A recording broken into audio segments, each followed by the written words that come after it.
गरीब की लड़की की शादी। बहुत समय पहले की बात है। दीनबंधुपुर गांव में एक रामू नाम का आदमी अपनी बीवी और बच्चे के साथ रहता था। रामू की पत्नी का नाम शीला था और उसकी बेटी का नाम आभा था।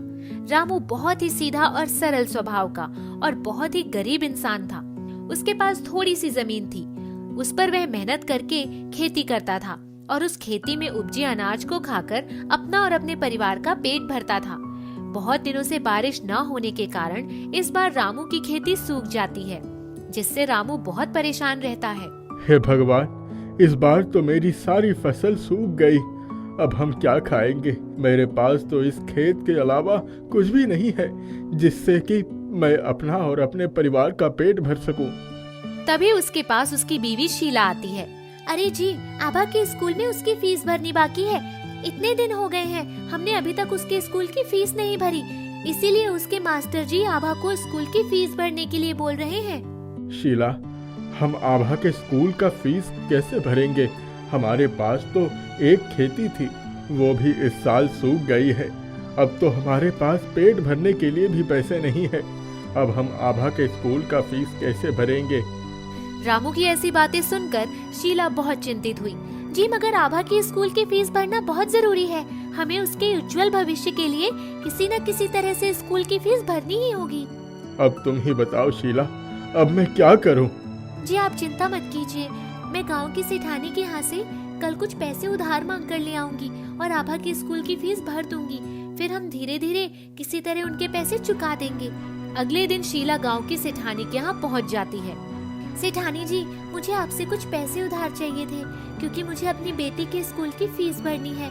मैं आपके पैसे कुछ दिनों में चुका दूंगी। अरे, तुम्हारे पास तो खाने के लिए भी पैसे नहीं रहते, तुम मेरे पैसे कैसे चुका पाओगी?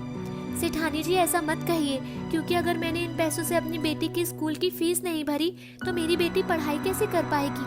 अगर आपको ऐसा लगता है कि मैं आपके पैसे नहीं चुका पाऊंगी तो उसके बदले में मैं आपके घर पर 1 महीने तक घर का सारा काम करने को तैयार हूँ।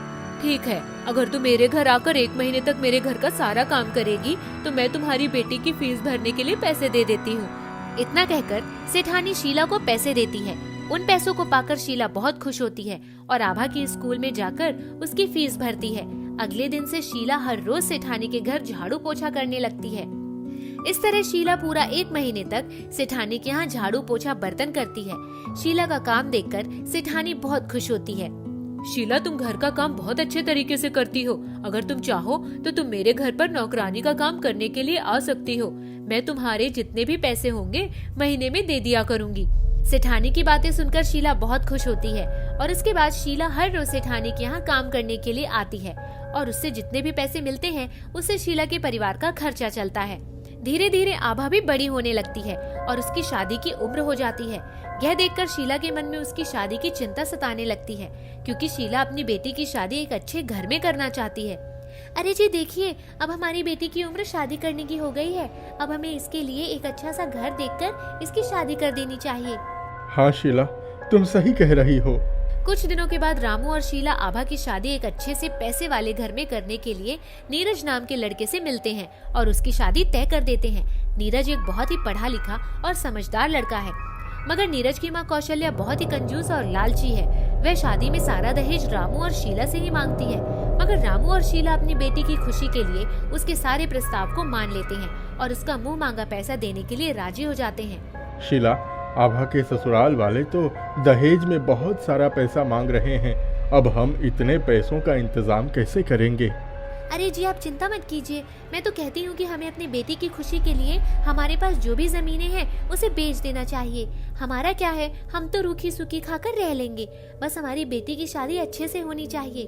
फिर रामू अपने खेतों को बेच देता है और उससे मिले हुए पैसों से शीला की शादी की तैयारी करता है, मगर उसके बावजूद भी आभा के ससुराल वालों की मांगे पूरी नहीं हो पाती, जिससे शादी के बाद जब आभा के ससुराल वाले बारात लेकर शादी करने के लिए मंडप में आते हैं तो उन्हें पता चलता है कि रामू उनके मुंह मांगे पैसे नहीं दे पा रहा है। तो उसके ससुराल वाले बीच मंडप में शादी से मना कर देते हैं। लड़के के पिता सिठई आगे जाते हैं। सिठई की ऐसी बातें सुनकर शादी में इकट्ठा सारे लोग दंग रह जाते हैं।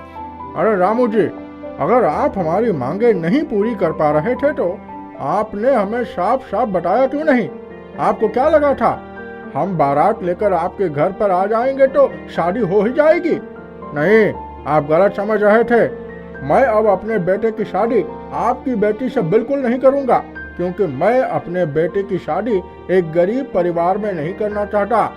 सब एक दूसरे से कानाफूसी करते हैं। यह देखकर रामू और शीला बहुत दुखी होते हैं। फिर सिठई अपने बेटे की शादी तोड़कर गुस्से से अपने घर निकल जाते हैं। सिठई और उसके ससुराल वालों को गुस्से से जाता हुआ देखकर रामू दौड़कर सिठई के पैरों में गिर जाता है। भाई साहब, ऐसा मत कहिए। आप भले समाज में मेरी बेटी की शादी नहीं तोड़ सकते हैं। आप ये शादी तोड़ देंगे तो हमारी बेटी से कौन शादी करेगा? मैंने तो आपकी मांगे पूरी करने के लिए अपने खेत तक भी बेच डाली, मगर उसके बाद ही हम आपकी मांगे पूरी करने में असमर्थ रहे। हमें क्षमा कर दीजिए। हमारी गलती की सजा हमारी बेटी को मत दीजिए। शीला वहाँ आती है और अपने गले से जेवर निकालकर सिठई के पैरों में रख देती है। भाई साहब, हम आपकी मांगे अगर पूरी नहीं कर पाए तो क्या हुआ, आप मेरे ये गहने रख लीजिए, मगर हमारी बेटी का रिश्ता इस तरह से मत तोड़ कर जाइए। तभी वहाँ बेटी आभा आती है। माँ, आप यह क्या कर रही हैं? आपको मेरी शादी करवाने के लिए अपने गहने उतारने की जरूरत नहीं है, क्योंकि अब मैं ऐसे घर में शादी नहीं करना चाहूंगी जिस घर के लोग इंसानियत को पैसों से तौलते हैं। जिस घर में पैसों को इंसानियत से ज्यादा महत्व दिया जाता है, मैं उस घर में शादी नहीं करूंगी और कभी भी नहीं जाना चाहूंगी उस घर में। आभा के मुँह से ऐसी बातें सुनकर कौशल्या गुस्से से लाल हो जाती है। बेटा नीरज, तू देख रहा है इस गरीब के लड़की की जुबान कैसे चल रही है? चल बेटा, अब यहाँ हम 1 मिनट भी नहीं रुकेंगे। आभा जो कह रही है बिल्कुल सही कह रही है, क्योंकि कोई भी लड़की शादी करके उस घर में नहीं जाना चाहेगा जहाँ पर पैसों को इंसानों से ज्यादा महत्व दिया जाता है। मुझे तो आभा पर बहुत गर्व हो रहा है कि वो गांव की लड़की होते हुए भी उसके विचार इतने ऊंचे हैं। मुझे तो एक ऐसी ही लड़की की तलाश थी जो पढ़ी लिखी और समझदार हो। मैं अब आभा से शादी किए बिना यहाँ से कहीं नहीं जाऊँगा, क्योंकि आभा एक पढ़ी लिखी और समझदार लड़की है। पैसे तो आज हैं, कल नहीं रह जाएंगे, मगर एक सुंदर, सुशील और समझदार लड़की जब शादी करके घर में आती है तो वो घर को अपने अच्छे कर्मों से स्वर्ग बना देती है। बाबूजी, ये लोग हमें अपना सुंदर और सुशील बेटी दे रहे हैं। इससे बड़ा दहेज हमारे लिए और क्या हो सकता है? दुल्हन ही सबसे बड़ी दहेज है। नीरज की ऐसी बातें सुनकर सिठई शर्मिंदगी से अपनी नजरें झुका लेते हैं और फिर आभा से क्षमा मांगते हैं। फिर नीरज और आभा की शादी बड़े धूमधाम से होती है। शादी के बाद आभा अपने ससुराल वालों की खूब सेवा करती है और सबके साथ मिलजुल कर खुशी खुशी रहने लगती है।